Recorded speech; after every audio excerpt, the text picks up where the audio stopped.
Sebenarnya ada ya, termasuk navigator sendiri ya. Nah, ini mau lari ke bisnis yang kayak sekarang itu berawal dari pertemanan. Pertemanan. Semuanya pertemanan gitu. Dan beberapa orang yang akhirnya support kita baik order ataupun finansial juga gitu ataupun rekomendasi ya teman-teman juga gitu. Akhirnya kita membesar ya karena pertemanan lah. Navigator ini nggak cuma domestik ya? Nggak cuma domestik. Nggak cuma domestik. Jadi juga internasional juga ada ya? Iya. Oke, jadi portofolionya udah komplit dong ya? Bilang komplit banget sih belum sih. Tapi market utama kita memang domestik. Kita kalau dibilang mana sih paling kuat, kita domestik. Paling kuat. 3, 4, 5, Parabot, let's go! Parabot, dibeli-beli bu.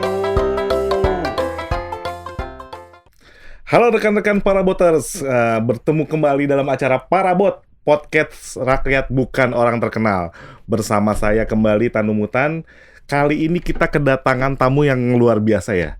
Luar biasa kenapa? Karena dia ini adalah business owner, sekaligus juga pengelola, yang dimana bisnisnya ini bisa dibilang bisnis fantasi ya. Kenapa dibilang fantasi? Karena sambil bisnis tapi sambil jalan-jalan. Dia bisa keliling domestik sampai ke mancanegara. Seru banget bisnisnya dan petualangannya juga banyak yang menarik yang akan bisa kita saksikan. Langsung aja kita kedatangan narasumber yang luar biasa. Ini kita perkenalkan Mas Suci Nurul Hidayat atau kita panggil Mas Suci. Halo. Halo Mas. Halo. Ya. Oke. Masih canggung, maaf ya. Oke, no problem. Kita di sini kan Parabot, bukan orang terkenal. Jadi memang dalam beberapa hal nih kita memang sama-sama baru lah. Ya. Iya. Oke. Saya panggil Mas ya. Boleh bebas. Oke, Mas Suci ini ya. Ini sebelum kita masuk ke yang seru-seru nih ya, sebelum kita bicara soal bisnis yang luar biasa ya, Navigator. Nah, sekarang nih kita mau coba ya kita diskusi ringan gitu ya. Kita mau tanya-tanya dulu nih. Kalau saya coba review nih ya, Mas Suci ini tuh bisa dibilang udah punya bakat bisnis bahkan dari kecil ya. Iya. Bahkan gimana Mas? Ya mungkin saya mulai bisnis. Perlu kenalan nggak sih? Boleh. Ya. Oke, Parabot, pemirsa Parabot, nama saya Suci, Suci Nurul Hidayat, biasa dipanggil Suci. Saya Suci paling ganteng se-Indonesia. Jadi kalau nanti ada viewers yang namanya Suci cowok juga, senasib kita. Ya, jadi kalau tadi bisnis memang dari kecil. Dari SD kelas 2 saya udah mencoba bisnis. Walaupun mungkin pas kecil niatnya bukan untuk jadi pengusaha ya. Niatnya cuma sekedar ya pengen dapat uang jajan aja gitu. Tapi SD gitu ya? SD kelas 2. Itu kecil banget ya? Iya. Jadi mungkin ya saya nggak tahu itu apakah bakat atau bukan, tapi memang kalau dari keluarga, dari sisi ibu guru, dari sisi bapak memang pebisnis. Maksudnya banyak di wira swasta lah. Gitu. Itu karena lingkungan, apa kemudian orang tua mewariskan atau apakah emang natural aja tuh gimana sih? Ya. Pada saat saya jualan dulu yang kelas 2 SD itu memang keluarga belum jadi pebisnis. Belum. Bapak waktu itu jadi kerja di BUMN, salah satu BUMN KS Group di Cilegon. Kebetulan saya tinggal di Cilegon. Ibu guru. Jadi dan kayaknya om-om saya yang sekarang punya bisnis juga belum bisnis ya. Jadi waktu itu masih sekolah semua tuh.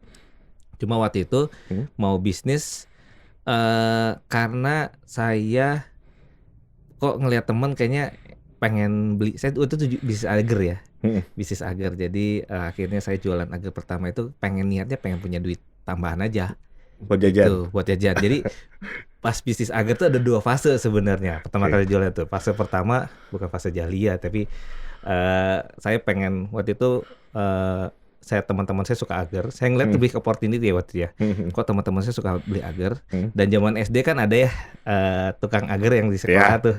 Ya, yang cup kecil itu ya. Cup kecil dan ada mungkin ada sedikit judinya juga ya.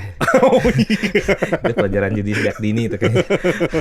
Ya tapi waktu itu ngeliat kayaknya di komplek belum ada yang jualan nih, gitu. Iya, iya, Nah, belum ada. Akhirnya saya jualan. Hah? Modalnya saya nodong ke orang tua, ke bapak waktu itu. Oh, oke, dapat modal. Modal. Jadi saya datang ke bapak, Pak mau jualan, minta modal dong. Hmm. Dimodalin 2.000. Oke. 2.000 perak. Zaman itu dapat 2.000 itu dapat agar swallow tuh, Heeh. gula setengah sama ya air kan. Iya. Saya minta ajarin ke ibu, Bu, gimana? Mama saya bilang, Mah, gimana sih cara bikin agar? Oke. Diajarin bikin agar. Diajarin. Nah, airnya berapa, takarnya berapa, saya buat. Terus saya kasih kulkas. Nah, saya baru teman-teman komplek karena saya aktif di komplek juga. Saya tawar, kau beli agar ke gue ya, beli agar ke gue. Saya ingat saya jual 100 perak tuh. Satu cup. Satu cup, Oke. 100 perak tuh mungkin setara 1.000 kali ya sekarang. Iya, Ya, sekitar segitu. 100 cup itu. Teman-teman saya terlalu antusias karena yang saya jual kan dingin. Oh, oke. Jadi masukin kulkas dulu. Jadi lumayan laku tuh pada saat itu ya. Laku, anak-anak laku. Karena dalam laku dan saya punya apa ya? Kalau sekarang, kok mungkin anak sekarang kaget gitu ya. Kayak apa bahasa sekarang flexing kali ya. Jadi pas punya uang waktu itu biasanya ya teman-teman saya punya uang jajan cuma 300, 500 perak, saya punya 2.000.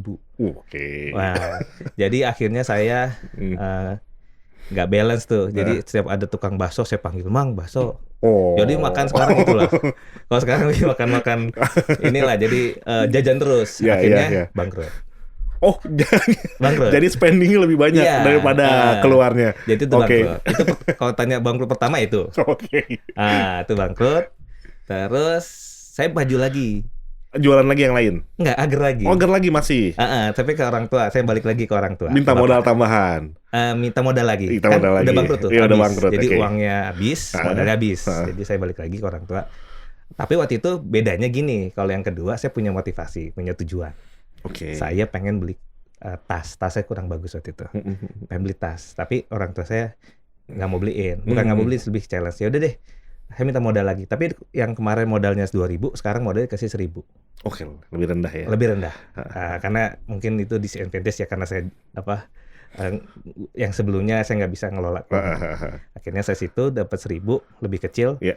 Tapi saya atur bener. Saya yang kemarin ada uang jajan. Nah, sekarang nggak. Jadi ada uang ya kita saving, tabung. Kita karena yang kemarin kan menganggap pas dapat untung itu uang kita kan. Padahal itu uang bisnis kan sebenarnya. Yaitu akhirnya saya saving. Tapi waktu itu tujuan saya cuma beli tas yang harganya 70.000 dalam waktu seminggu. 70.000 loh. 70.000 zaman itu ya. 70 kali lipat ya? Dari modal. Iya, itu ekspor. Ekspor tuh kayaknya udah. Udah mahal banget. Zaman itu udah canggih banget tuh. Zaman itu ekspor paling ya belum ada Eiger zaman saya. Ya itu grup Eiger sih, tapi belum ada merek itu. Tapi ekspor tuh paling bagus waktu itu. Untuk anak kecil apalagi. Untuk SD tahun 97 ya. Nah, 96 sama 97. Akhirnya saya seminggu saya dapat hampir 70.000. Seminggu ya bisa dapat Seminggu. Oke. Seminggu saya jualan gitu kan. Pokoknya seminggu per 2 minggu saya lupa. Pokoknya dalam kurang dari 1 bulan lah. Walaupun pas beli saya kasih orang tua, Mas, ini uangnya tolong beliin tas. Gitu. Kaget nggak orang tua? Iya kaget juga sih. Tapi uangnya memang nggak cukup. Nggak, untuk beli tas itu memang cukup. Tapi orang tua nambahin. Tapi nggak sampai 50%-nya. Iya. Paling 20-30%. Nah, tas itu yang saya pakai mulai dari kelas 2 SD itu sampai saya lulus. Satu-satunya tas yang saya punya itu selama SD saya sampai lulus SD pakai itu. Pakai itu. Gitu. Jadi itu pertama kali bisnis, pertama kali bangkrut. Ya mungkin belajar keuangan juga di situ. Gitu. Itu kelas 2 SD. Gimana tanggapan orang tua lu itu? Dulu sih nganggepnya ya namanya anak kecil gitu. Tapi bisa menghasilkan uang segitu. Iya.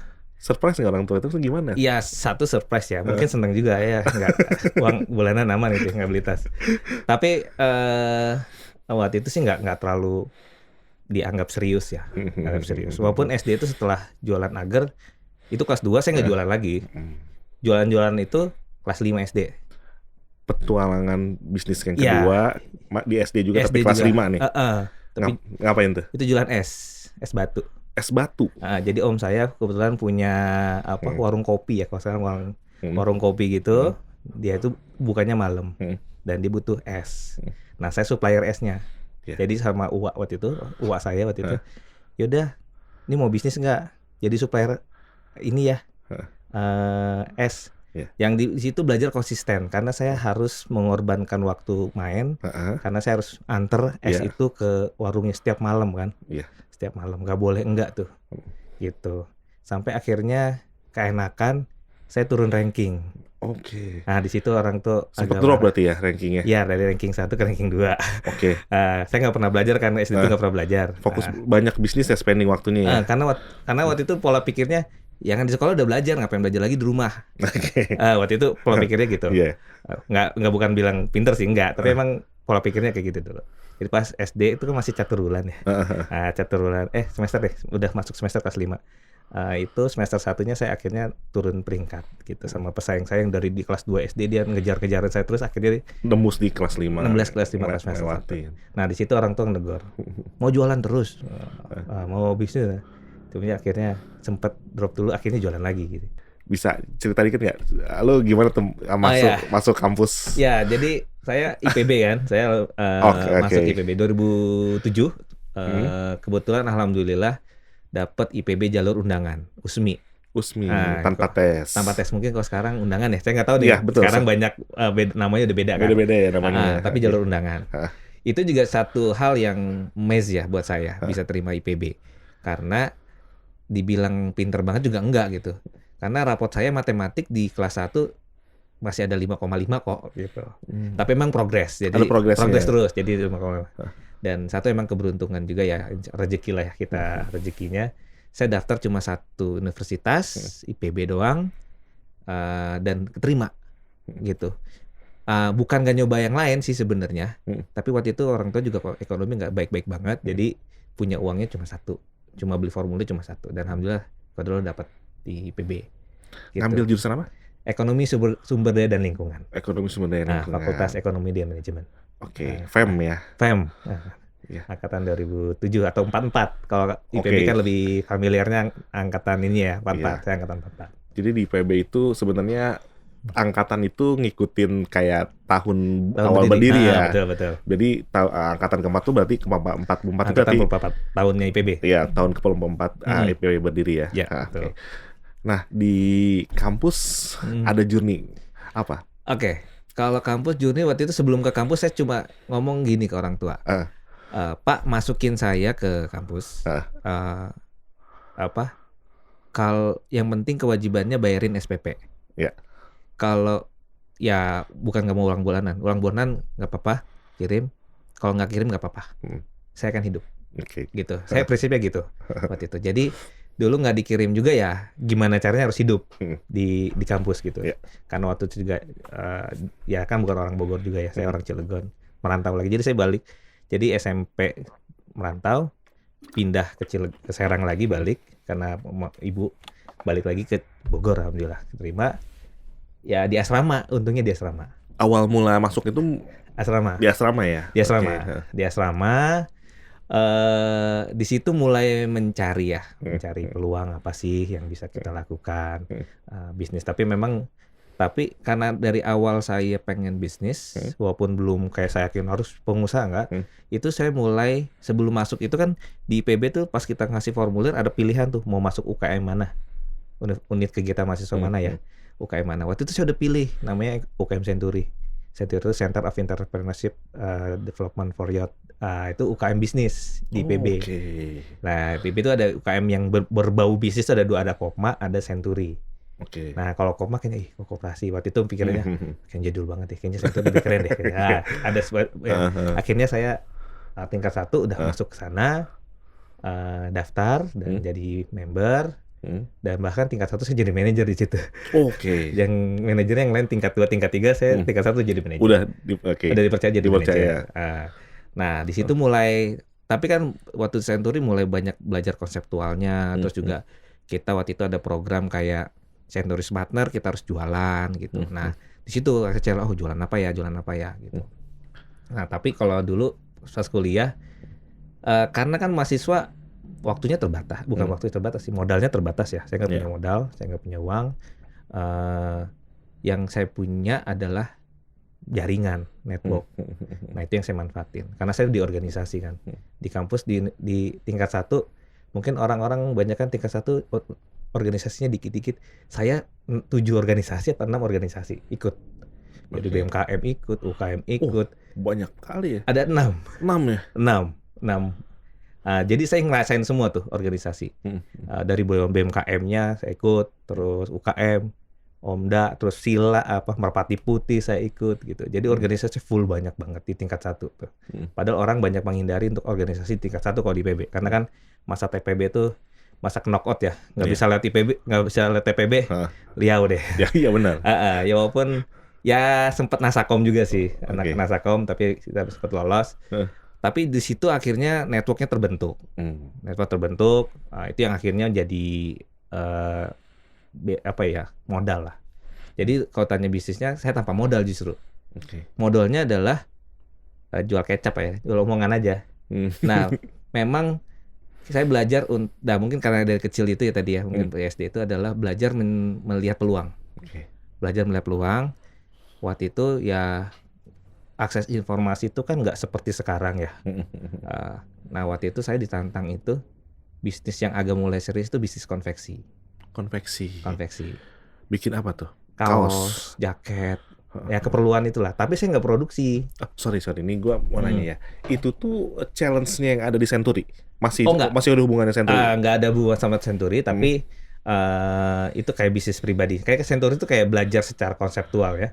Lebih banyak konseptual bisnis seperti apa. Tapi saya punya bisnis pribadi yang saya jalanin sendiri. Gitu. Nah itu termasuk terinspirasi atau dapat basicnya itu dari Century? Ada basic dari Century juga. Century itu mengencourage lu membernya itu untuk bisnis nggak sih? Iya. Begitu ya? Jadi kan judulnya adalah student company. Namanya ada student company. Jadi kita bikin perusahaan. Jadi kita di Century waktu itu sebelum awal tahun itu kita patungan, bayar modal, terus kita bikin rencana bisnis. Kira-kira setahun kita akan bisnis apa? Kita jualan macam-macam. Di akhir tahun kita RUPS dan kita bagi hasil dividennya. Gitu. Nah waktu itu Century itu dibina sama satu NGO dari Amerika, Prestasi Junior Indonesia. Kalau bahasa ininya Junior Achievement Worldwide. Nah kebetulan saya akhirnya setelah lulus saya kerja di situ. Sempat kerja di situ.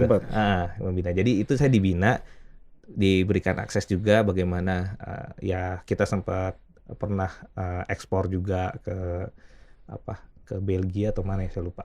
Gitu. Tapi produk-produk sinilah itu tuh belajar sih. Jadi disitulah kita banyak belajar bisnis, bagaimana networking gitu. Di situ salah satunya saya belajar bisnis itu. Gitu. Nah di kehidupan di kampus nih ya,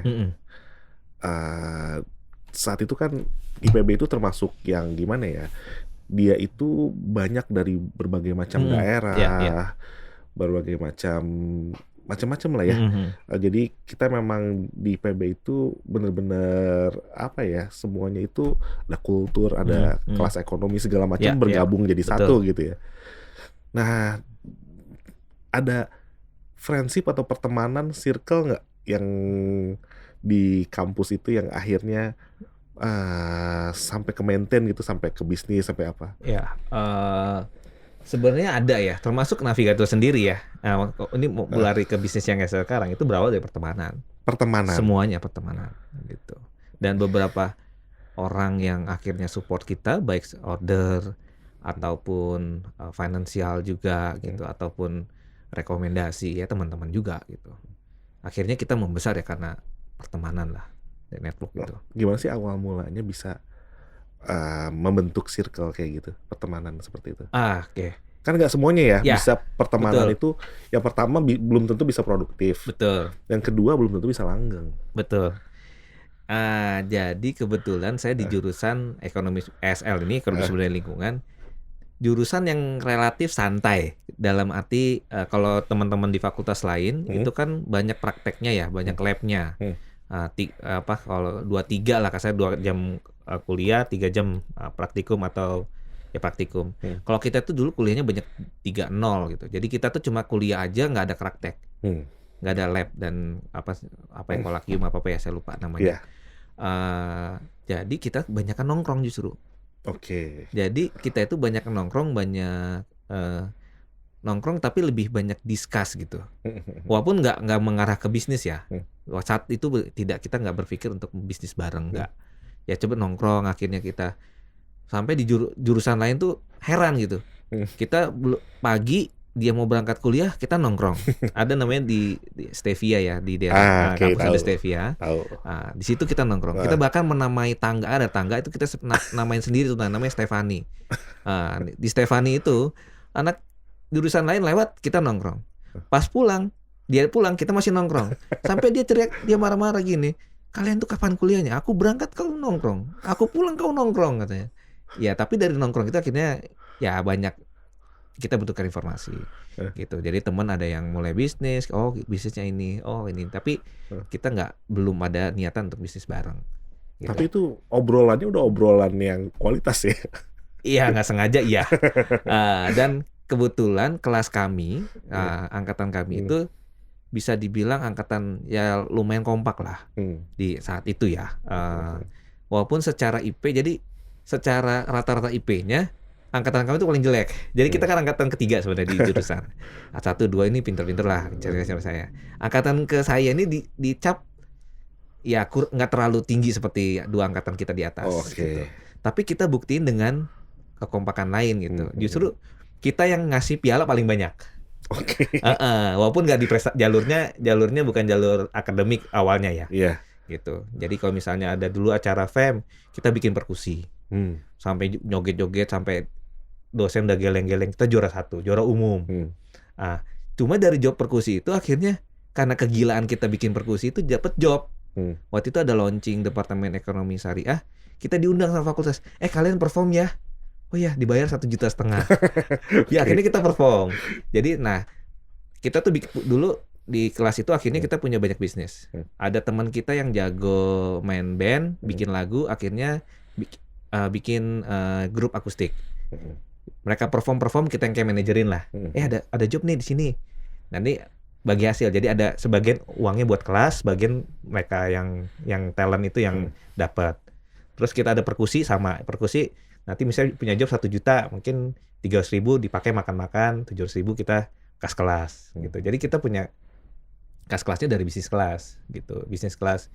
Termasuk kita akhirnya teman-teman ada yang ikut PKM, program pemerintah kan ada PKM ya, proposal kreativitas mahasiswa. Ada yang dapat, akhirnya bikin kafe. Jadi akhirnya kita bikin kafe tuh. Oh, jadi itu dari modal uang kas tadi? Itu modal PKM. Oh, menang PKM. Menang PKM. Kebetulan PKMK ya, PKM kerusahaan, akhirnya bikin kafe. Ya kafenya di tempat nongkrong kita. Ya tiap malam kita makan di situ, kita nongkrong juga gitu. Walaupun akhirnya bangkrut. Itu kafe kayak kafe warkop gitu? Ya kayak warkop gitu sih, kedai lah ya. Kalau mungkin nggak disebut kafe tapi kedai lah. Kenapa bangkrut ya? Ya balik lagi cash flow-nya. Dan itu kan sama, mahasiswa kan kita nggak bisa jaga sepanjang hari kan. Ada karyawan atau ada partner lah waktu itu mereka. Tapi waktu itu tidak langsung sih kelas. Tapi yang jelas kelas banyak. Akhirnya ya terakhir navigator yang sekarang saya gelutin. Nah itu dari berapa orang waktu itu circle pertemanan yang kompak itu? Circle-nya sampai sekarang kita mungkin hampir yang cowok-cowoknya mungkin sekitar 10 orang lah. 10 orang? 10 orang. Dari 10 Tapi orang. motornya sekitar 3 orang. Yang sekarang ada di navigator 3 orang, motor utamanya. Oke, dari 10 orang itu akhirnya yang serius ke bisnis bareng-bareng ada berapa orang? Yang sekarang bareng sama saya 3 orang. 3 orang. 3 orang. Oke. Nah, itu gimana tuh? Dari lahirnya tuh gimana? Dari Jadi 3 orang. lahir ke navigator ya. Jadi sama balik lagi tuh. Nah, berawal dari kegiatan kelas. Sorry nih, mungkin kita udah beberapa kali singgung yang namanya navigator ya. Oh iya. Mungkin bisa jelasin sedikit nggak? Navigator itu apa sih? Oke, jadi biar nggak ini ya, biar ada nggak terlalu ini. Jadi navigator itu adalah bisnis saya dan teman-teman. Lahir dari tahun 2010 sebenarnya, tapi officially mungkin 2011. Yes. Kurang lebih berarti 12 tahun ya. 12 tahun. Kita bergerak di bidang tour and travel, event organizer dan sewa transport. Sewa bus dan sebagainya. Oke. Kantornya di Bogor. Klien kita udah banyak beberapa instansi pendidikan seperti IPB, UI, kalau kementerian yang langganan kita Kemenq, Kominfo, dan ada beberapa kementerian lain. Sekarang kantor kita di Bogor, di Bukit Cimanggu City. Untuk total karyawan sekarang udah hampir 17 orang. Wow. 17 orang. Gitu. Itu portofolionya lumayan, Alhamdulillah lumayan. company-company besar dari institusi-institusi yang sudah Iya, mapan ya. iya banyak. Oke. Nah itu pasti ada journey-nya tuh ya, dari awal sampai Iya, bisa iya, iya. jadi sebesar Mm. itu. Nah, ketika di awal ya, Mm-mm. kita mulai dari awal nih. Itu gimana tuh ngerintisnya bertiga itu? Oke, jadi awalnya dari nongkrong lagi. Hmm. Jadi kalau tanya bisnis sebenarnya dari nongkrong. Hmm. Jadi waktu itu kelas saya mau farewell trip. Jadi kita tingkat 3 ya, tingkat 4 semester 7. Waktu itu mau farewell trip ke Dieng. Nah, ke Dieng, Dieng belum setenar sekarang, zaman dulu masih terbatas ya informasinya. Jadi pas mau ke Dieng, saya diminta sama teman-teman untuk cari duit. Danus, bahasanya danus ya, dana usaha. Oke. Ci, lu bagian dana usaha ya, cari duit. Nah, saya bilang oke, saya akan cari duit. Tapi saya bilang ke teman-teman, tapi saya nggak mau jualan ciki ya. Saya nggak mau jualan ciki, saya nggak mau jualan snack, saya bilang nggak jual minuman. Kenapa? Karena effortnya luar biasa, tapi secara hasil ya nggak besar. Yang kedua, kalau jualan ciki snack itu jualnya kan ke teman-teman sendiri. Lah kan udah nggak ada kelas kita, mau jualan ke siapa? Gitu yang pertama. Nah, akhirnya sebenarnya kenapa ke travel? Sebenarnya saya melanjutkan rencana saya yang gagal. Jadi sebelum saya diminta jadi danus itu, saya sudah komunikasi sama teman saya di Cilegon. Dia punya yang ngasih ide dia, Ci, yuk kita bisnis travel gitu. Jadi dia ceritain bisnis travel itu kayak gimana sih? Kayak gini, ngurus orang kayak gini, ngurus perjalanan dan sebagainya. Tapi cuma jarak jauh aja, telepon aja. Dia itu partner bisnis saya di konveksi sebenarnya. Jadi dia beberapa kali ngorder ke saya ngurus konveksiannya itu, ordernya. Nah, cuma karena jarak saya dan teman saya ini terlalu jauh dan saya juga nggak intens harus balik ke Cilegon waktu itu, akhirnya itu gagal. Gagal. Nah, saat saya diminta jadi danus itu, ketua danus untuk cari uang, pas lagi kita ngopi di warung kopi, akhirnya saya lentarin tuh, yaudah kita bisnis travel gimana? Karena secara konseptual dasarnya saya udah punya gambaran karena udah brainstorming sama teman saya yang Cilegon itu, walaupun saya belum, dia sudah melaksanakan, saya belum. Cuma secara konseptual saya udah ada gambaran. Gitu. Akhirnya di warung kopi itu, tapi warung kopinya bukan kayak yang kafe-kafe ya, warung kopi bener-bener warung kopi yang cuma 3.000-an lah ya, kopinya masih murah lah. Di situ akhirnya yuk kita bisnis aja travel. Oke, ya bertiga. Nah, namanya saya Aryo Wismoko Sanjoyo sama Baharudin Idris. Nah, ini teman sekelas, kita bertiga. Kebetulan Aryo adalah Komti. Komti itu komandan tingkat ya. Iya. Nah, ketua kelas lah. Terus nah dari kita memang bertiga salah satu yang motor lah di kelas, bertiga. Ada beberapa teman-teman yang lain tapi salah satunya kita bertiga. Nah, di situ akhirnya yaudah kita putuskan untuk bisnis travel. Nah, apa langkah pertamanya? Buat nama. Di itu buat nama.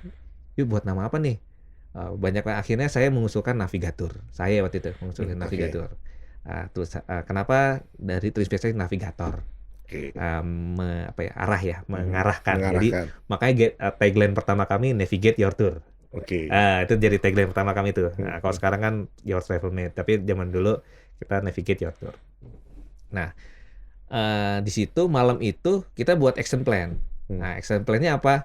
Kita mendata seluruh perjalanan teman-teman jurusan. Jadi kayak misalnya jurusan agribisnis, kita udah dengar kan, agribisnis mau ke Jogja, kita tulis. Departemen ini mau ke sini. Kita tulis, kita buat list, short list tuh. Nah, besoknya kan kita lihat nih, tur dalam komponen tur kan banyak. Ada transport, hotel, rumah makan dan sebagainya. Nah, kita lihat dari situ mana sih yang paling terjangkau sama kita, mana sih yang bisa kita akses gitu ya. Kita lihat transport atau bus. Nah, jadi besoknya kami itu bertiga keliling Bogor. Jadi nyusurin mulai dari daerah Maga kita ke Jalan Baru, waktu itu ada Semeru, PO Semeru, kita waktu masih ada ya, ke kantornya, terus ke Kerup, terus ke Bogor, Indah, ke Bintang 3, pokoknya PO sebogor kita samperin. Nah, modalnya list yang tadi tuh, list yang tadi malam kita susun. Jadi saya setiap ketemu, saya Suci dari navigator, saya mau nanya dong ke Jogja berapa, jadi saya bacain banyak itu kan, jadi mereka menyangka kalau kita itu udah travel lama, karena kerjaannya banyak mungkin. Akhirnya saya dipercaya dapat akses langsung ketemu marketingnya, bahkan ketemu ownernya, dapat di situ dealingnya adalah dapat price list sama contract rate. Jadi ada price list nih, contract rate-nya diskonnya 10-15%. Nah, itu modal awal kita tuh. Informasi paling enggak kita udah dapat itu dulu. Nah, pada ya tadi jualan kecap dan bawa nama mahasiswa ya. Oh, ini mahasiswa IPB ya. Itu mungkin kita dapat privilege juga dari nama IPB ya. Di situ keliling akhirnya dapat nomor-nomor kontak itu. Ya udah, itu modal awal kita. Dari situ baru deh jualan kecap tapi ke orang-orang. Jadi kalau mau ada temen yang butuh bus, kalau butuh bus ke saya ya. Kita ada nih. Nah, itu 6 bulan kayak gitu. 6 bulan. Itu 6 bulan. masih jadi mahasiswa. Masih. Dari list yang ada itu ada yang kena.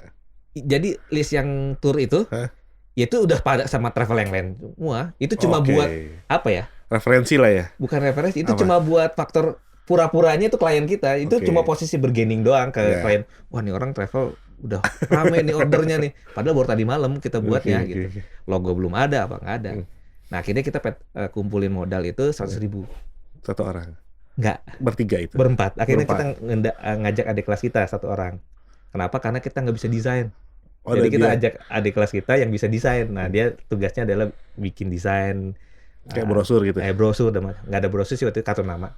Oke. Jadi modal awal kita 100.000 berempat. Oke. Itu kita buatin kartu nama satu kotak masing-masing sama ID card. Nah, jadi kenapa kartu nama? Karena kartu nama itu seolah-olah keseriusan Yes, bisnis ya, betul. profesional bisnis tuh. Pas kita kata, wih, udah punya kartu nama, mungkin pride-nya orang lihatnya beda. Nah, itu padahal murah waktu itu. Oke. Nah, kartu nama dan ID itu akhirnya dipakai untuk Jualan kecap tadi. jualan tadi. Ya, untuk meyakinkan orang. Saat ketemu orang, ya kita kasih kartu nama. Nah, selama di kampus itu berapa lama? 6 bulan. Di bisnis itu 6 bulan. Di 6 bulan untuk dapat order pertama. Oh, 6 bulan dapat order pertama. Ya, jadi selama 6 bulan tuh ya kita kayak Marketing lah ya. marketing terus gitu. Akhirnya finally dapat nih. Dapat, itu pun ordernya dari orang tuanya teman Teman, itu. oke. Ya akhirnya memang orang terdekat lah yang percaya ya. Waktu itu kita handle sewa bus doang sih, sewa bus drop ke Bandara Soekarno-Hatta dari Bogor Dari Bogor ke bandara. ke bandara. Satu keluarga atau Satu satu? jamaah. Oh. Jamaah umrohnya LDI kalau nggak salah. Oke. Jadi mereka mau umroh, kita siapin mobilnya untuk nganterin dari Bogor ke bandara dan dari bandara ke Bogor jemput. Oh, antar jemput. Nah, jadi mereka berangkat 2 minggu kemudian kita jemput. Jemput. Itu order pertama. Lancar. Enggak lancar juga sih.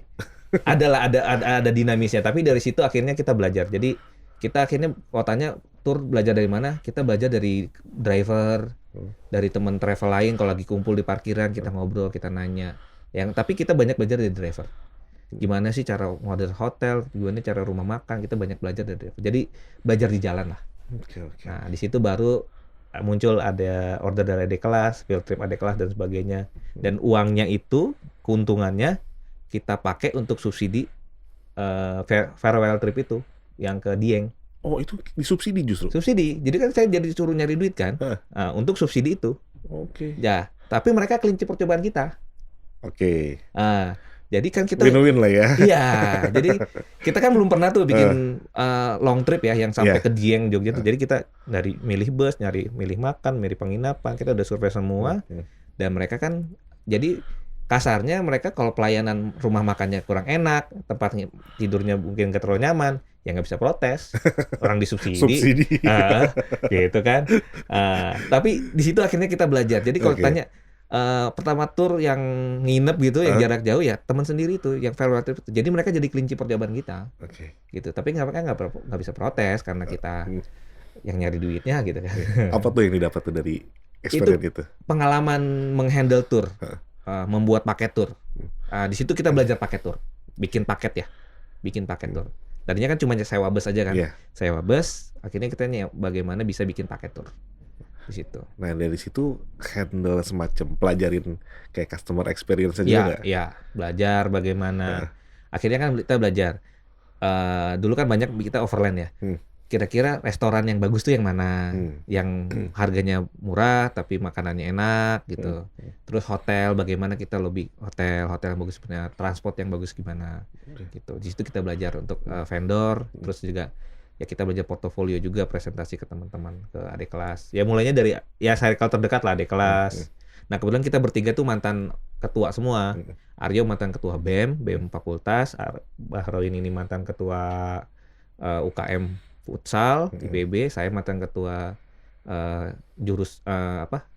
jurusan ya, himpunan mahasiswa jurusan. Jadi Himpro. Himpro. Jadi basicnya kita ketua semua gitu, yang nggak melanjutkan ke karir organisasi yang lebih atas. Waktu itu ke BMKM kita nggak ikut semua. Jadi kita fokus bisnis. Fokus bisnis. Bertiga itu dulu. Nah, dari situ nih ya, dari customer yang yang teman sendiri itu ya ke dia dapat feedback banyak dari teman-teman. Ya, feedback banyak. Jadi kalau yang kau teman sendiri sih nggak ini ya, akhirnya ya banyak mereka ngasih feedback makanannya atau gimana ya. Tapi paling nggak mereka akhirnya justru jadi agen kita. Mereka yang akhirnya ikut promote juga. Karena memang Navigatur ini dulu kan BUMK ya tadi, Badan Usaha Milik Kelas. Nah, memang di awal kita berdiri itu untuk mensupport kegiatan-kegiatan kelas. Tadi kayak ke Dieng. Terus teman kita ada nikahan ke Madura, itu kita yang berangkat. Itu biaya perjalanannya Navigatur yang biayain. Dan Navigatur ini kita gunain juga buat menampung atau memberikan wadah buat teman-teman yang sudah lulus, belum ada kerjaan, mereka ikut kerja bareng kita. Jadi tour leader, freelance, lumayan sehari dapat 150.000. Adik kelas juga bang, nggak punya uang, yaudah lu kerja, ini yuk yuk ke Bandung yuk jadi tour leader yuk, atau yuk jadi asisten tour leader, mereka kita latih juga. Lumayan mereka sehari 100 sampai 150.000 gitu. Jadi emang kita coba pengen bisnis kita bermanfaat untuk banyak orang gitu. Waktu itu mulai dari adik kelas kita itu, adik kelas, teman-teman kelas gitu. Berarti di awal-awal itu nggak itu ya, nggak profit oriented ya sebenarnya. Enggak.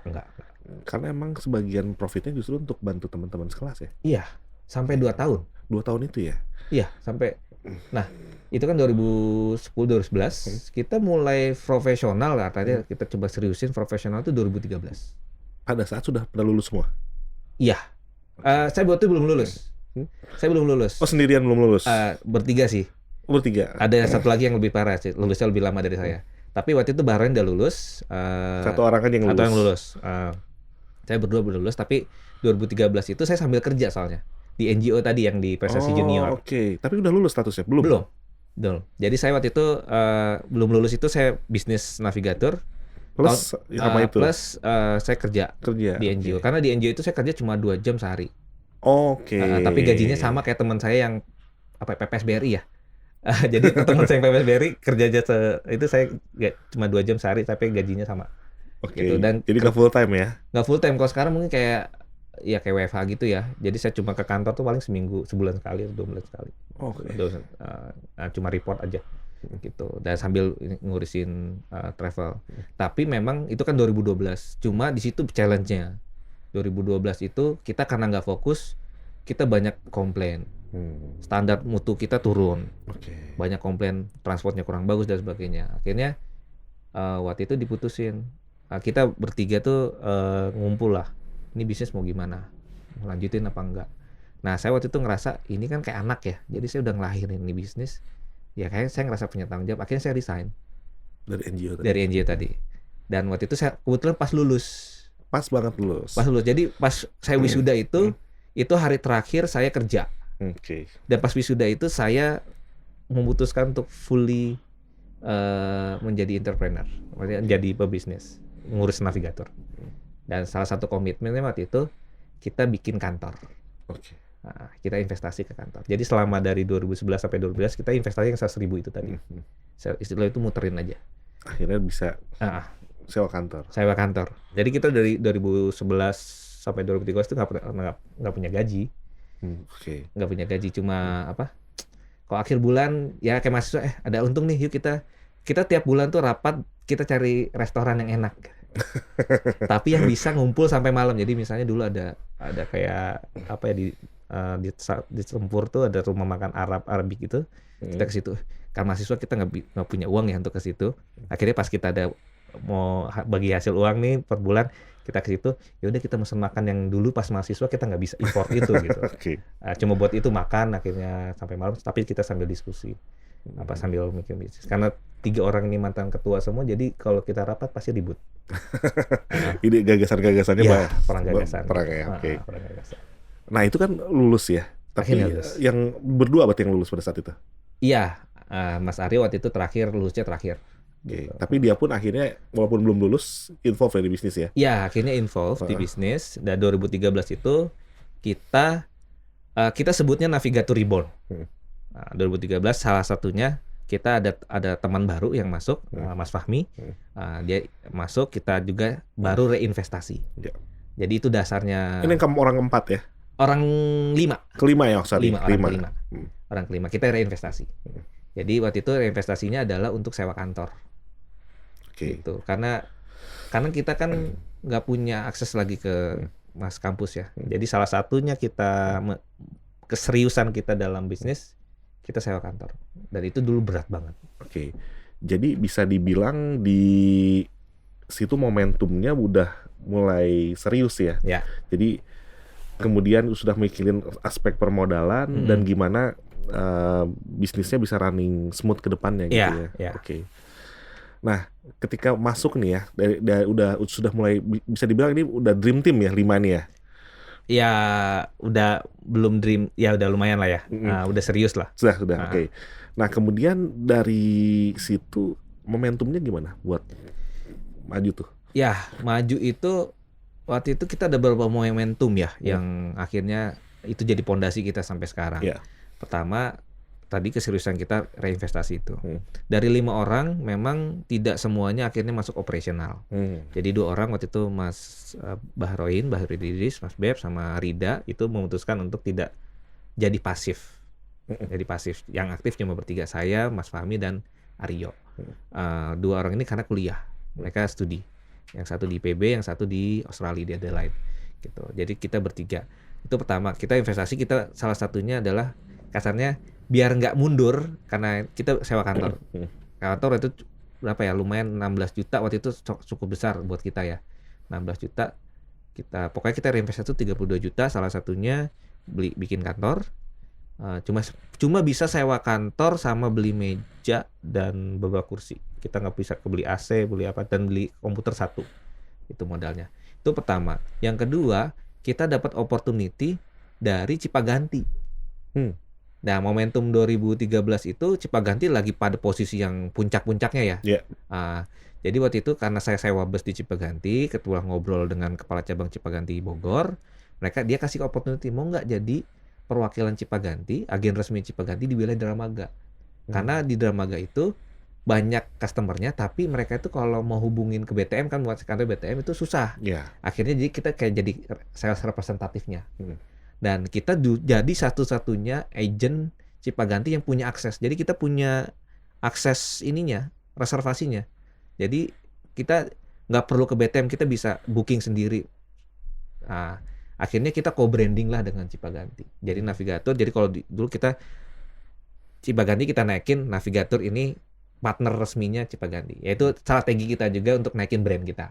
Jadi kita co-branding sama Cipaganti.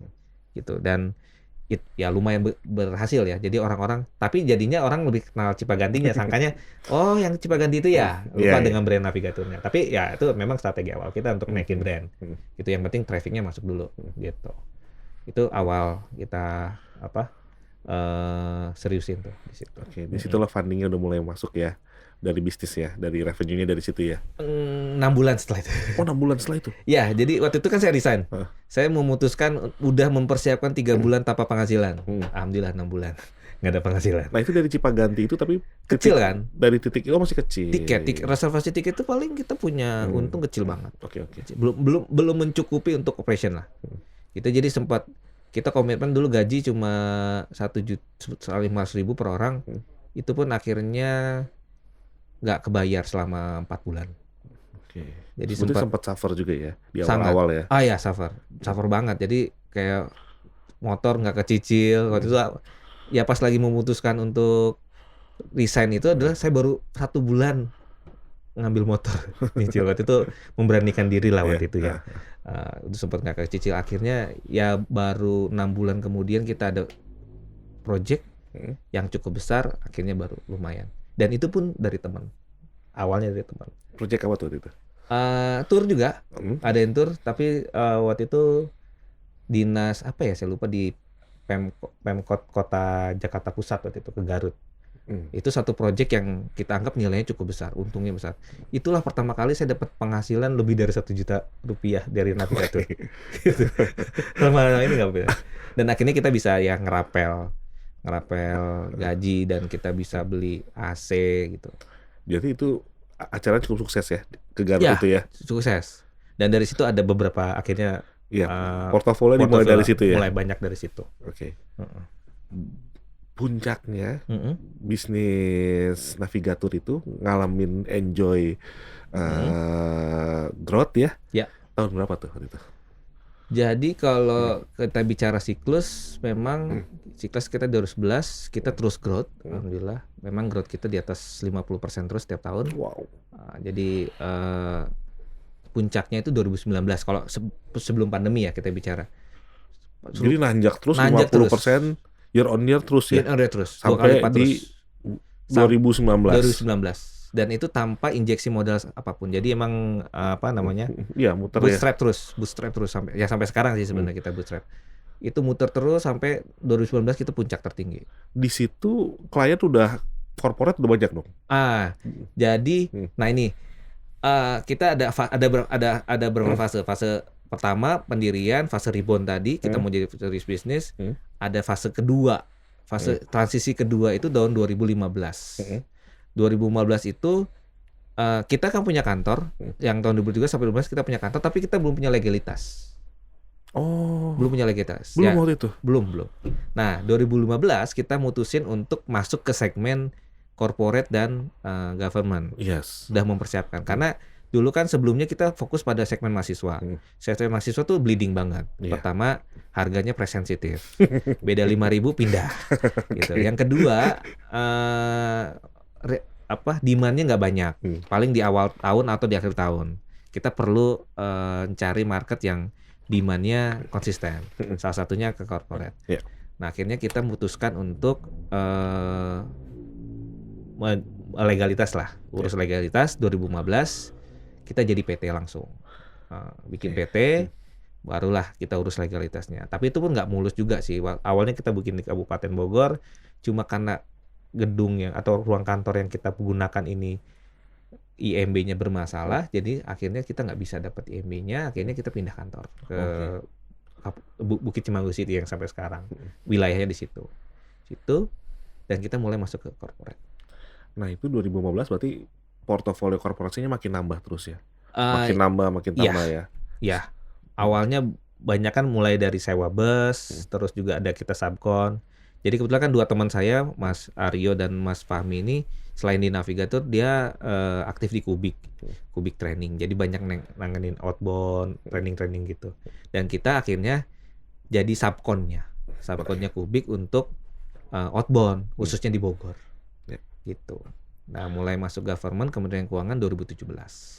Oke, dan terus dipercaya sampai sekarang ya. Iya, dipercaya sampai sekarang. Nah, akhirnya merambah juga ya, bukan cuma Menkeu doang ya. Iya. Berawal dari Kemenkeu, kita Kemenkeu dulu outbound, terus dulu kita 3 tahun berturut-turut handle 17 Agustusnya di Kemenkeu. Gitu. Itu pun karena tadi banyak project nekat lah. Ya, kita di challenge, kita ya namanya anak muda, ditantang ya hajar gitu kan. Gitu. Kalau di corporate berarti banyak juga ya, kayak misalkan ada semacam manajemen meeting kayak gitu ya. Iya. Kalau corporate tergantung momentum. Kalau awal tahun biasanya kick off meeting, terus juga outbound. Iya. Terus ya meeting sih banyakan di situ. Atau insentif tour. Itu banyakan di situ. Oke. Lagi nanjak-nanjaknya COVID. Gimana tuh COVID?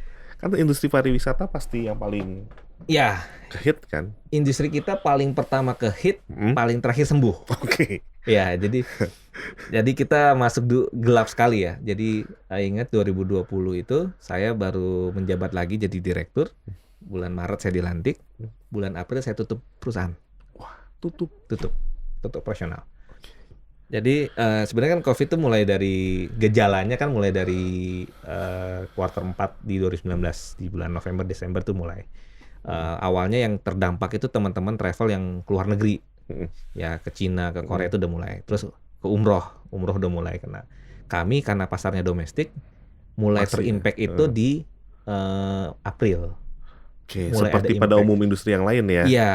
Oke. Kalau kuartal 1 alhamdulillah aman. Masih Itu aman. jadi modal sih kuartal 1 padahal kita kuartal 1 lagi bagus-bagusnya gitu. Lagi awal kuartal 1 langsung revenue kita lagi naik banget jauh dibandingkan di 2018 year to year-nya.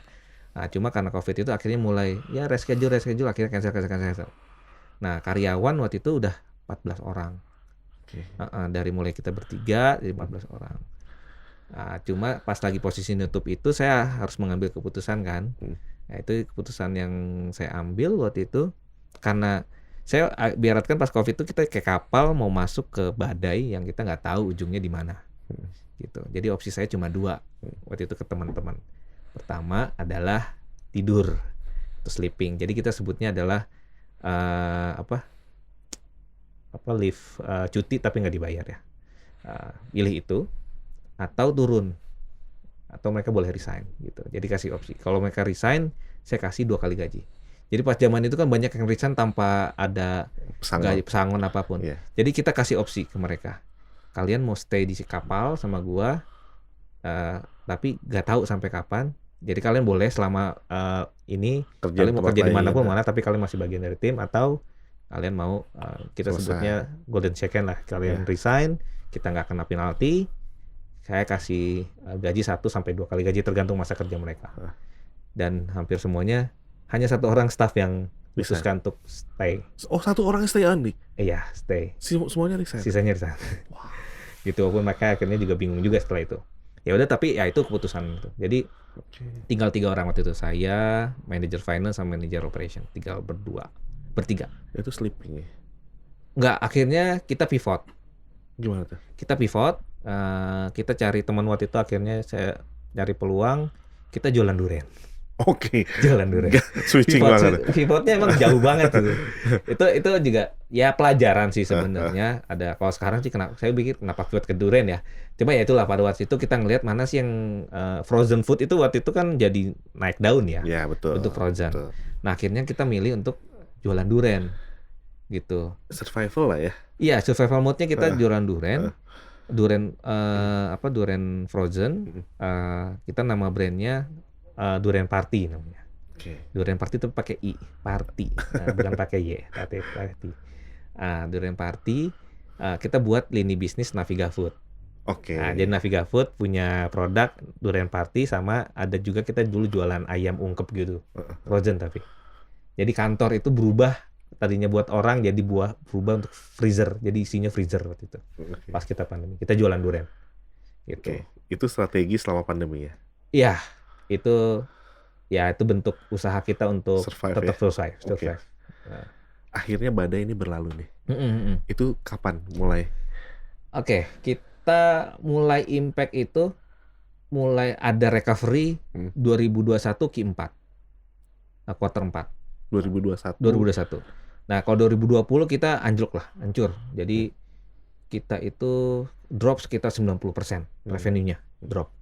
Rugi ratusan, hampir 200 sampai 300 juta rugi. Nah, di 2021 itu kita ada beberapa project, dulu sempat kita bawa ada YouTuber juga keliling Sumatera 20 hari kita, tapi emang nggak bisa tetap secara keuangan laba ruginya masih rugi. Di akhir kuartal 3 kita masih rugi 150 juta. Nah, tapi kuartal 4 kita untung 20 juta. Udah. Langsung ya rebound ya. Kita diselamatin alma mater. Diselamatin alma mater salah satunya. Jadi kita sangat tertolong dengan IPB, alma mater saya. Jadi kita handle banyak perjalanan dari IPB waktu itu. Dan ada dari kementerian juga, ada kementerian. Tapi waktu itu acara-acara yang live stream Zoom meeting gitu ya, gitu. Dan situ dalam 3 bulan kita alhamdulillah bisa shifting dari minus 150 juta jadi plus 20 juta. Itu memang nggak besar, tapi secara moralitas akhirnya naik. Mentalitas kita akhirnya optimismenya tinggi lagi. Itu yang jadi modal dasar kita di 2022. Gitu. Dan saat ini berlangsung 2023 ya tetap naik ya. Paling naik memang 2022 alhamdulillah kita bisa recovery. 2022 kita recovery, penghasilnya lebih besar dibanding yang sebelum pandemi malah. Oh, Lebih malah besar. jamnya lumar. Iya, tapi lebih ke emosional ya. Oke. Emosional ya. Jadi 2022 itu Wah. gongnya itu setelah mudik bareng. Ya. Setelah oke, mudik oke. bareng ada MotoGP. Heeh. Jadi orang-orang itu kan awal Januari naik sedikit, Februarinya Omikron kan. Ya. Nah, ya. jadi kita baru bangkit, jatuh lagi. Oke. Nah, akhirnya kita ngeliat-ngeliat nih, takutnya kayak Delta kan. Delta tuh parah banget kan. Tapi Omikron ternyata nggak separah Delta Separah waktu Delta itu. ya. Tapi orang itu tanggung, baru mau bangkit lagi puasa. Ya, betul. Market turun lagi. Jadi setelah pemerintah mengizinkan mudik bareng, itu seperti dibuka lebar. Orang-orang yang 2 tahun tidak pernah jalan-jalan, nggak pernah keluar, Euforia akhirnya lah ya. euforia. Oke. Euforianya sangat kerasa. Kita Oke. mendadak jadi banyak order gitu. Mendadak sampai akhir tahun tuh kita nggak, pace-nya terus naik terus. Oke. Gitu. Di 2023 masih berlanjut tuh. Nah, kalau 2023 lebih rasional. Lebih sebenarnya. rasional dari Lebih emosional ke rasional market. Oke. Jadi di awal tahun kita terdampak ya. Terdampak ada beberapa faktor eksternal yang itu berimpact pada kita di sisi klien. Contohnya di Kementerian Keuangan, langganan kita di awal tahun karena ada masalah yang sempat viral itu, yang masalah apa? Yang orang pajak ya. Iya. Itu kan impact kan. Akhirnya mereka membatasi untuk kegiatan keluar. Terus juga di Kominfo juga sama. Di IPB waktu itu ada juga karena baru pemilihan rektor, karena klien-klien itu kan berarti kan strukturnya masih cair. Jadi awal-awal tahun kita slow down. Oke. Gitu. Tapi kita lebih ke konsolidasi ke SDM sih. Ya. Pada 2023. Navigator ini nggak cuma domestik ya? Nggak cuma domestik. Nggak cuma domestik. Jadi juga internasional juga ada ya? Iya. Oke. Jadi portofolionya udah komplit dong ya? Bilang komplit banget sih belum sih. Tapi market utama kita memang domestik. Kita kalau dibilang mana sih paling kuat, kita domestik. Paling kuat. Kalau keluar kita paling baru Asia Tenggara, Asia lah. Kemarin juga sempat baru kita coba lagi cari peluang untuk handle ke Eropa. Gitu. Cuma masih belum, masih building lah kalau di situ. Tapi kuatnya memang di domestik. Gitu. Kita ngelihat ke depan ya, navigator ya. Mas Suci ini ngelihat navigator ke depan seperti apa sih Mas? Jadi kalau kita ngelihat sebelumnya bukan navigatornya dulu, kita lihat industrinya dulu. Industri leisure, traveling itu menurut saya industri yang terus berkembang ya. Ya. Mungkin model bisnisnya akan berubah-berubah mungkin ya. Tapi artinya justru sekarang dengan sosial media itu justru banyak keinginan untuk meningkat. Zaman dulu orang leisure itu mungkin hanya untuk orang-orang kaya ya, orang punya duit. Kalau sekarang semua level itu pasti pengen jalan-jalan. Oke. Ya, apalagi kan ada yang sosial ini ya, sosial pride-nya mereka.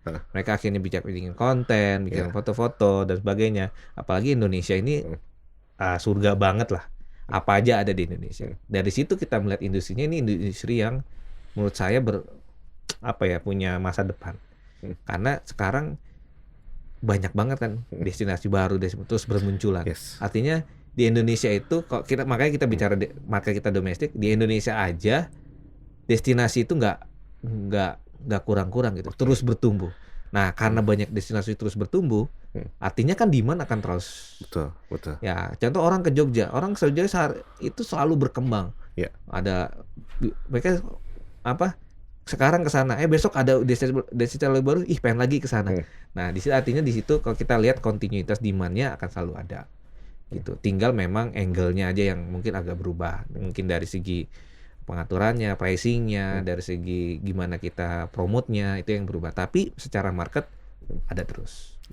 Oke, industrinya berarti melihatnya prospeknya cerah lah ya. Ya, berkembang terus. Berkembang terus ya. Tapi kan kita ngelihat ke depan ini ya. Kompetisi semakin ketat juga dong. Betul. Karena yang melihat ini sebagai kue yang enak udah banyak orang ya. Betul. Inovasi-inovasi akan tumbuh ya. Navigator secara perusahaan nanti di masa depan tuh akan menjadi seperti apa? Kita punya visi untuk menjadi the best company ya di Indonesia untuk manajemen destinasi. Gitu. Jadi tembakannya kita pengen jadi nomor 1 di Indonesia. Ya, walaupun pasti stepnya banyak gitu ya. Itu target kita, itu visi kita. Jadi kita mempersiapkan perusahaan ini secara serius untuk menuju ke sana. Jadi kita mau bergerak, mau kita keluar dari jebakan UMKM lah ya, kita UMKM. Jadi itu yang kita serius kita benahin dari sekarang. Salah satunya faktor paling penting kita yang Navigator serius bangun adalah SDM. Gitu. Semenjak 2019 kita Navigator sudah punya kamus kompetensi. Ya, yang itu kita nyontek dari Astra. Gitu kita bangun. Jadi dalam pengembangan SDM kita punya kamus kompetensi sendiri. Dan di tahun 2023 kita SDM kita lengkapin. Jadi secara struktur kita sudah lengkap. Jadi manajer dulu cuma ada sales sama operation sama finance saja. Kalau tahun ini kita udah ada tambahan Markom sama HC Human Capital. Jadi Navigator sekarang ya punya human capital, jadi ada orang yang benar-benar akan concern untuk pengembangan SDM. Itu modal dasar untuk kita loncat keluar dari UMKM menuju korporasi. Gitu. Itu yang kita benahin SDM-nya dan kita invest banyak. Artinya kita juga invest untuk pengembangan SDM. Gitu. Kayak tahun lalu untuk manajer kan ya karena daya beli kita untuk manpower itu mungkin tidak sebesar travel besar gitu ya. Jadi kita harus spending untuk investasi pengembangan diri.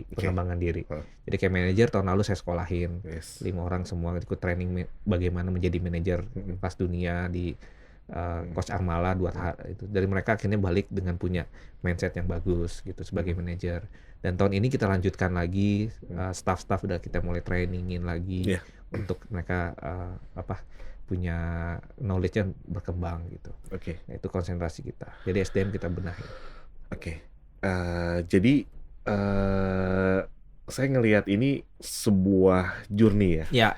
Sebuah journey yang sebenarnya kalau bisa saya bicara dari awal ya, dari awal pembicaraan kita gitu ya, dari Mas Suci dari mulai ngebentuk yang namanya entrepreneur spiritnya ya, dari mulai kecil gitu ya, dari masa kanak-kanak, kemudian berlanjut terus mengasah kemampuan leadership, kemandirian, kemudian masuk ke kuliah, di situ membangun circle pertemanan yang produktif, kemudian sampai launching gitu ya, bisnis yang serius gitu ya, sudah mulai masuk ke serius, kemudian masuk ke fase-fase di mana yang krusial dari bisnis ya, membentuk korporasi, kemudian menghadapi badai pandemi sampai sustain sampai sekarang. Itu kan sebuah perjalanan yang bisa dibilang luar biasa ya. Kalau saya lihat bisa sampai dari titik nol sampai di titik yang sekarang. Nah ini banyak nih mahasiswa-mahasiswa atau mungkin orang-orang yang di sana pingin juga gitu loh, pingin juga mengikuti jejak seperti itu. Nah apa pesan atau saran terbaik dari Mas Suci kepada mereka seperti apa? Silakan. Ya buat teman-teman mungkin ya yang mau mulai bisnis atau sudah punya bisnis tapi mungkin stuck kan banyak ini. Sebenarnya saya nggak bisa ini by pengalaman aja ya. Kalau saya orangnya adalah orang gas. Ini saya tipikal gas. Jadi artinya kalau saya akan mulai terus. Tapi kita improve. Artinya continuous improvement itu harus terus jalanin. Jadi jangan berhenti, jangan puas pada satu posisi, ya harus ada pembenahan terus. Gitu. Jadi memulai itu satu hal. Memang bisnis yang bagus itu bisnis yang dimulai ya. Bisnis yang dijalankan. Bukan bisnis yang berhenti pada proposal. Dan di teman-teman mahasiswa tuh banyak tuh yang secara bisnis proposal tuh bagus-bagus, keren-keren. Cuma nggak berani dieksekusi. Kenapa? Karena ngeliat variabel ini kurang dikit, mentalnya udah down dulu gitu. Nah, kan apalagi bisnis itu about mentality kan. Kalau saya bilang mentalnya harus terlatih dulu. Ya caranya mulai try. Habiskan jatah gagalnya gitu. Tapi ya jangan gagal terus juga gitu. Kalau gagal ya jangan terus. Nah, terus belajar tadi apa sih yang sekarang kalau saya contohkan dulu pas benar saya SD tadi saya modal pengelolaan uang saya jelek. Saya bangkrut gara itu. Oh, berarti kan harus belajar keuangan. Jadi pebisnis itu harus bisa belajar ngerti, paham keuangan. Gimana mau bisnisnya berkembang, keuangan nggak ngerti. Jadi harus belajar lagi. Aspek operasional juga sama, dipelajari dari gimana, kasih improvementnya dan paling penting adalah bagaimana customer itu kita bisa dengar. Customer fokus lah, itu salah satu kompetensi utama kita juga. Ya Karena bisnisnya sebagus apapun produknya, kalau customer-nya nggak ada gimana? Oke. Gitu. Berarti sisi customer juga harus perhatiin. Yes. Nah, produknya jangan pengen gini. Banyak yang bisnis saya ini produk paling bagus, tapi belum tentu laku Ya. karena marketnya nggak ada. Oke. Berarti ya harus pelajari market. Yes. Marketnya apa? Artinya itu bicara peluang. Gitu. Jadi bisnis itu kan bukan nggak boleh idealis ya. Dalam arti gini, idealisme bisnis harus, tapi harus ada improvement atau ada penyesuaian ya, karena supaya sustain bisnisnya. Gitu. Jadi peluang, jadi membaca peluang dan mengeksekusi. Ya dia terus buat rencana, planning dengan ketat, ya terus evaluasi. Ya itu cycle terus ya, gitu. Yang kadang-kadang orang itu nggak mau beradaptasi ya, yang bikin dia ini. Jadi kalau saya sering bilang ke teman-teman yang baru mulai bisnis, mental bisnis itu bukan mental baja, tapi mental karet. Saya sebutnya bola bekel. Bola bekel semakin kita ditekan ke bawah, dia akan melanting lebih atas lagi. Ditekan lagi, melanting lagi. Gitu. Jadi mentality gitu. Jadi kalau drop ya bangkit lagi, drop bangkit lagi, drop bangkit lagi. Gitu. Itu sih kalau salah satunya ya bisnis disebut mental sih sebenarnya salah satunya. Gitu. Dari sisi circle pertemanan, seberapa penting untuk kesuksesan bisnis? Penting banget. Ya, karena mungkin mereka itulah yang akan menjadi orang yang pertama akan percaya pada visi kita, apa yang hal yang kita pengen tuju ya.